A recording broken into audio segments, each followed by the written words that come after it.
Julian na naka-inspire, nakakalason daw sa ranked game. May ibang nagsasabi pa nito.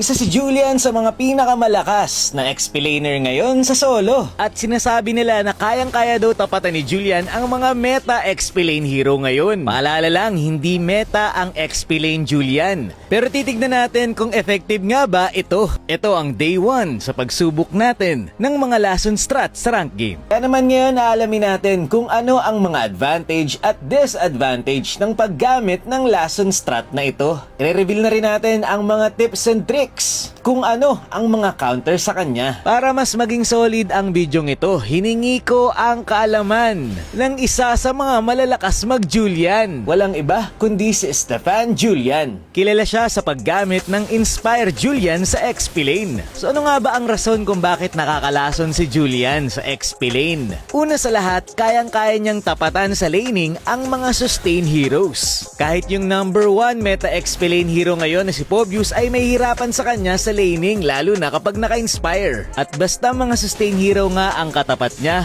may hirapan sa kanya sa early game. Hindi lang kasi attack speed ang kayang ibigay ng inspire, nakakapag-ignore din ito ng certain hybrid defense ng kalaban.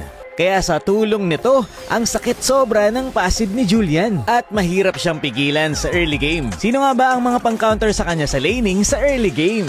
Unang-una na dyan ay etong si Guinevere. Number 1 counter nga sa Julian XP ay etong si Guinevere. Dahil nga malambot lang din si Julian, kayang-kaya siyang i-poke ni Guinevere. Tatalunan lang yan, tapos mag-out. Mahihirapan na siya dito.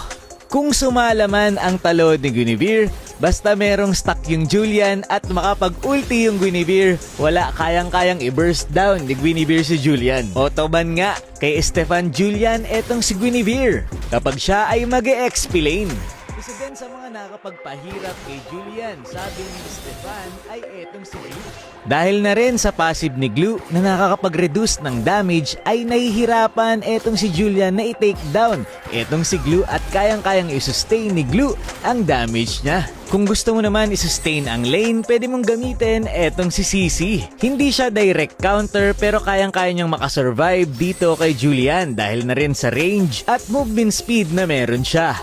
Mahirapan si Julian na abutin etong si CC. So nung sinusubukan ko etong si Julian sa solo, ito ang mga nakita kong advantage ng paggamit sa kanya bilang XP laner. Number 1, malakas sa early game. Kayang-kayang manalo sa laning kung hindi siya na-counter. Number 2, malakas ang pick-off capability. Kapag nag-abang to sa bush, be-burst down ka kagad nito ng biglaan. Doon naman tayo sa mga disadvantage. Kapag nakalamang agad ang mga kalaban nyo sa early game, mahihirapan kang makapwesto sa mga bush para maka-pick off.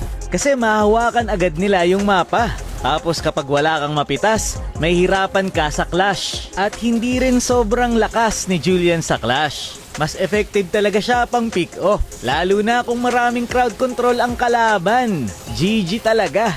Kaya naman dito na papasok ang mga tips ni Stefan Julian. So ito nga pala ang item at emblem na ginagamit niya. So sa early game pa lang, pwede mo nang lamangan at i-take down yung kalaban. Tapos ang ginagawa niya, inaabangan niya yung kalaban dito sa bush. Kasi kapag level 3 na itong si Julian, ay kayang-kaya niya nang i-take down yung kalaban. Basta mapatama mo yung tatlong skill niya. Kumbaga babaugin mo na yung kalaban bago mag level 4. Tapos dahil nga mahina sa clash etong si Julian, ang kanyang strategy ay mag split push. Kumbaga ang playstyle niya sa late game ay parang Zilong at Sun. Yung tipong hihiwalay lang at magpupush. Tapos pipitas ng kalaban. So effective nga ba ang XP lane Julian? Ang masabi ko lang dito, effective na effective ito, lalong-lalo na sa early game. Pero pagdating ng late game, depende na talaga sa diskarte mo kung paano ka mananalo kasi mahirap na din talaga. Tapos kung gagamitin nyo ito, maganda kung merong tank na magpo-front sa lineup nyo at jungler na kaya ding humarap. Kasi nakadamage ka, bilang XP lane, kailangan ikaw yung humaharap. Pero dahil nga malambot ka, hindi mo magagawa ang trabahong yun. So para sa akin, hindi siya sobrang lason. Pero kapag napunta sa mga magagaling na gumagamit, ay posibleng gumana ito.